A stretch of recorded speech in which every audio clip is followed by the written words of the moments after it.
100.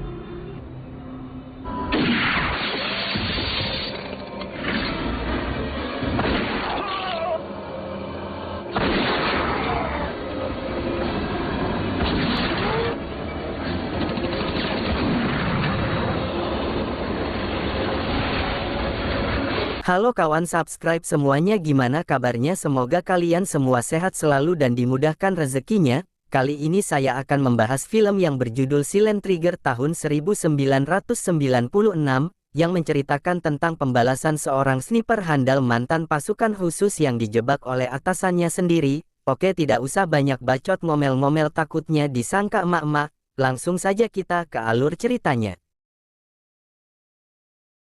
Kisah berawal dengan seorang pria bernama Westman. Dia adalah mantan pasukan khusus yang saat ini bekerja sebagai sniper di badan pemerintah rahasia. Kemudian Westman ingat dengan misi terakhirnya beberapa tahun silam. Saat itu ia ditugaskan untuk menghabisi seorang politisi. Dalam misi ini Westman ditemani oleh seorang pengintai yang bernama Anna. Terlihat Anna sangat gugup karena baru pertama kali ditugaskan ke lapangan.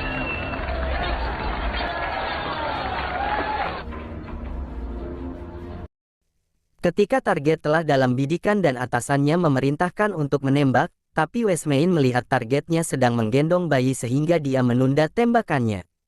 Target obstructed, sir. Do it. Open fire now. Dan sialnya posisi mereka ketahuan oleh helikopter polisi yang membuat misi mereka jadi gagal. Westman menyuruh Anna untuk segera pergi lebih dulu ke titik penjemputan, sementara dirinya akan mengalihkan perhatian dan menahan serangan.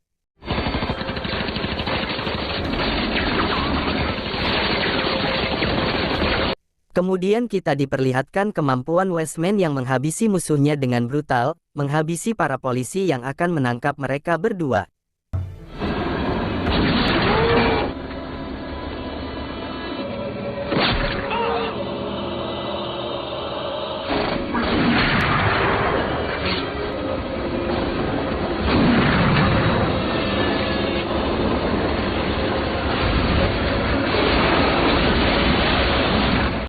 Sesampainya di lokasi, Anna langsung menghubungi Margas untuk segera meminta bantuan. Anna juga mengabarkan bahwa Westman sudah tewas dalam menjalankan misi ini. Namun tiba-tiba Anna dikagetkan dengan kedatangan Westman yang ternyata masih hidup. Westman melarang No radio. Repeat. No radio. Anna menggunakan radio komunikasi karena bisa saja musuh menyadap jaringan radio dan akan melacak keberadaan mereka. Westman menganggap jika misi ini gagal karena dua kemungkinan, yaitu musuh berhasil mengetahui posisi mereka lewat jaringan radio atau memang mereka sedang dijebak. Mistrust is not a virtue.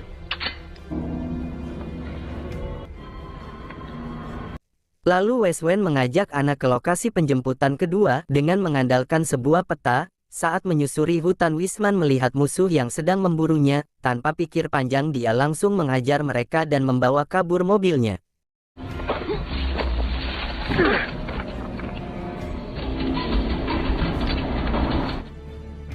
Setelah melalui perjalanan yang cukup jauh, Westman melihat beberapa orang bersenjata sedang menghentikan sebuah mobil. Tanpa diduga mereka membantai para warga dengan sadis.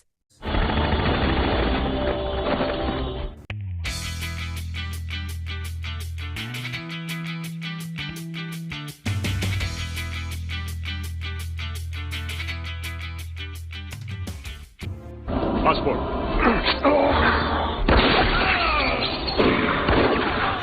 Melihat teman-temannya dibasmi, Mamang Westman, salah satu dari mereka, langsung kabur ketakutan. Mamang Westman membiarkan musuh berlari sekuat mungkin, kemudian membidiknya seperti hewan buruan. Walau jarak yang sangat jauh, Westman mampu menembak target dengan akurat.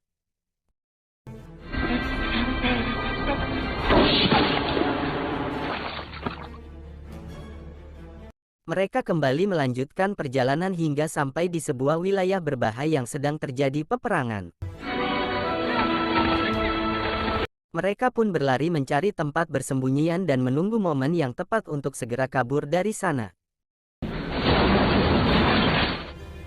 Karena perjalanan mereka masih jauh, Mamang Westman berusaha meyakinkan Anna kalau dia akan aman jika tetap bersamanya. Kemudian Mamang Westman mencoba mengecek kondisi di luar. Sepertinya pertempuran telah usai dan kondisi telah aman, namun saat dia mengajak Anna segera pergi, Mamang Wisman melihat Anna diam-diam menggunakan radio untuk menghubungi markas karena khawatir kegagalan misi mereka akan terungkap. Kemudian atasannya memerintahkan Anna untuk membunuh Mamang Wisman. Mendengar itu Mamang Wisman sangat kecewa dan pergi meninggalkan Anna. Setelah kegagalan misi tersebut dan telah lama vakum, Mamang Wisman kembali dipercaya atasannya untuk menjalankan misi rahasia.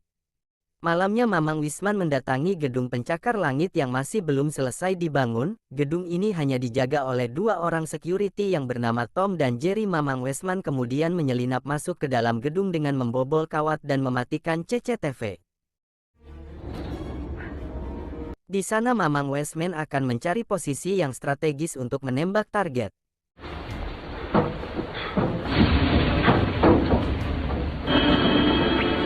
Mengetahui CCTV mati, Tom segera mengeceknya namun ia tidak menemukan sesuatu masalah yang mencurigakan. Mereka mengira jika CCTV mati akibat cuaca yang sangat buruk karena malam itu sedang hujan lebat disertai angin yang sangat kencang.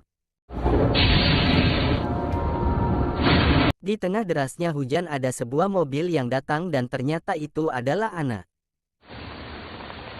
Anna meminta izin untuk masuk ke dalam gedung. Anna beralasan bahwa dia ditugaskan untuk memperbaiki komputer di lantai paling atas.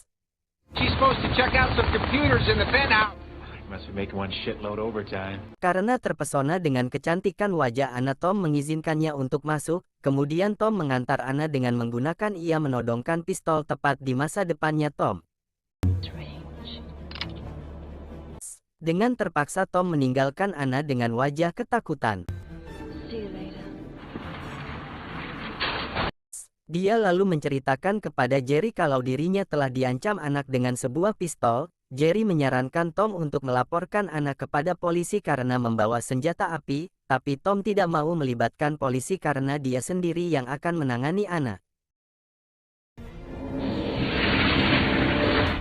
Sementara Anna yang baru sampai di lantai paling atas tiba-tiba dia disergap oleh Mamang Wisman dari belakang, namun ternyata Anna memang sengaja dikirim atasannya untuk mendampingi Mamang Wisman sama seperti misi beberapa tahun yang lalu. Maybe history is repeating itself. Why do they have to send you? Because I get along with everybody. Di saat bersamaan Tom yang masih tidak terima karena telah diancam Anna, dia kembali berusaha menemuinya dengan membawa sebuah pistol. Apologies accepted. Setelah Tom pergi, Wisman dan Anna mempersiapkan senjata sniper. Kali ini Wisman menggunakan peluru kaliber 50 yang memiliki daya rusak yang sangat mematikan. Bahkan peluru ini bisa menembus kendaraan lapis baja. Kemudian Mamang Wisman mulai memantau jembatan yang akan dilewati si target.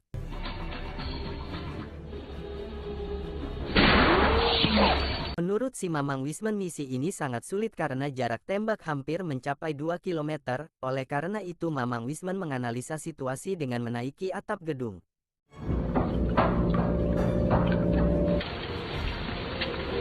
Dari teropongnya Mamang Wisman melihat 2 orang yang mencurigakan berada di atas gedung lain.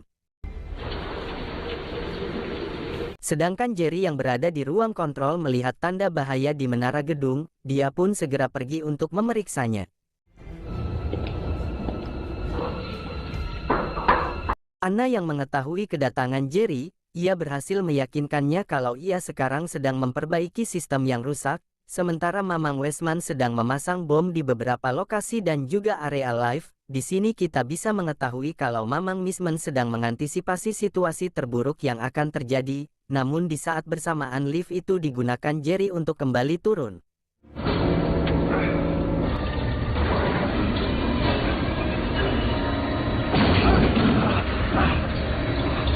Grab me!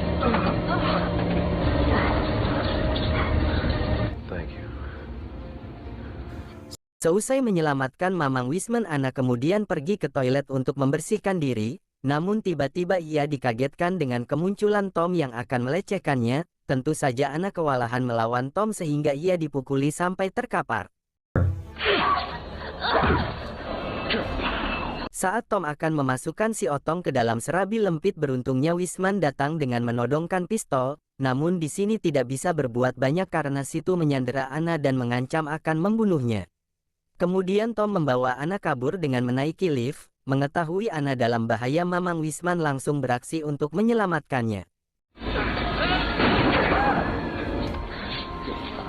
Namun sialnya Mamang Wisman malah terjatuh karena dalam posisi yang tidak diuntungkan.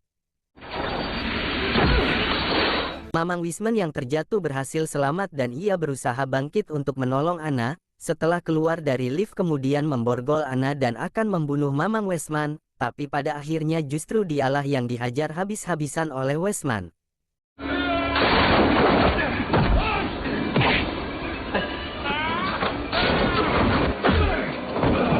Setelah mengajar Tom sampai babak belur, Wisman membokornya di WC.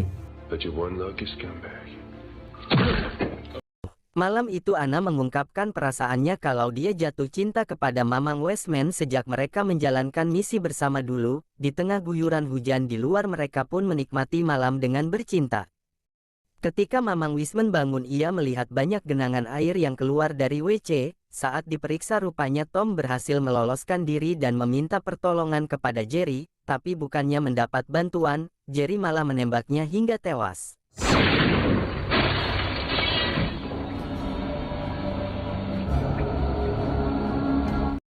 Tanpa buang-buang waktu Mamang Wisman dan Anna langsung melakukan pengintaian dan bersiap menembak target. This is the end of the line. Tak lama kemudian mereka melihat target yang mengendarai mobil hitam akan melintasi jembatan. Anna sebagai pengintai segera menghitung jarak tembak, kecepatan angin dan kelembaban udara. Range. 2000 degrees. Namun saat target telah dalam bidikan, Mamang Wisman tidak melepaskan tembakan. Tentu saja hal ini membuat Anna sangat kesal karena dia tidak mau misinya gagal sama seperti dulu. Anna kemudian menodongkan pistol dan memaksa Mamang Wisman untuk segera menembak, namun tiba-tiba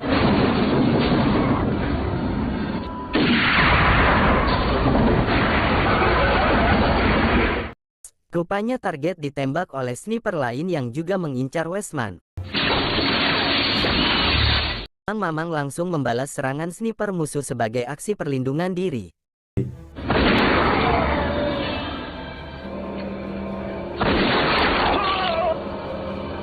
Anna yang masih kesal kembali menodongkan pistol kepada Mamang Wisman. Ternyata Wisman sudah mengetahui rencana ini sebelumnya saat dia melakukan pengintaian. Mamang Wisman berusaha meyakinkan Anna bahwa mereka sedang dijebak oleh atasan mereka sendiri. Para pasukan bersenjata datang untuk menghabisi mereka.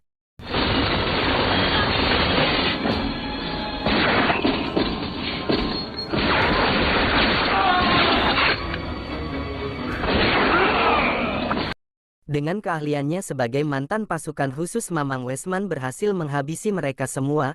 Tapi saat mereka akan pergi dari sana, Jerry tiba-tiba datang dan menembak Mamang Wisman dengan shotgun.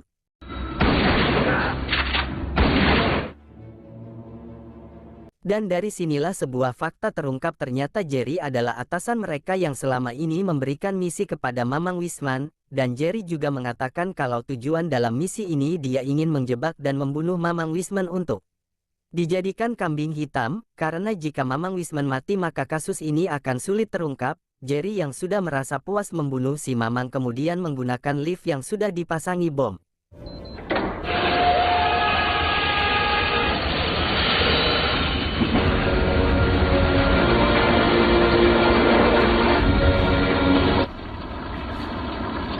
Setelah ledakan itu Anna mengira kalau Wisman telah tewas akibat tertimpa reruntuhan. Ia pun pergi dari gedung dengan perasaan galau.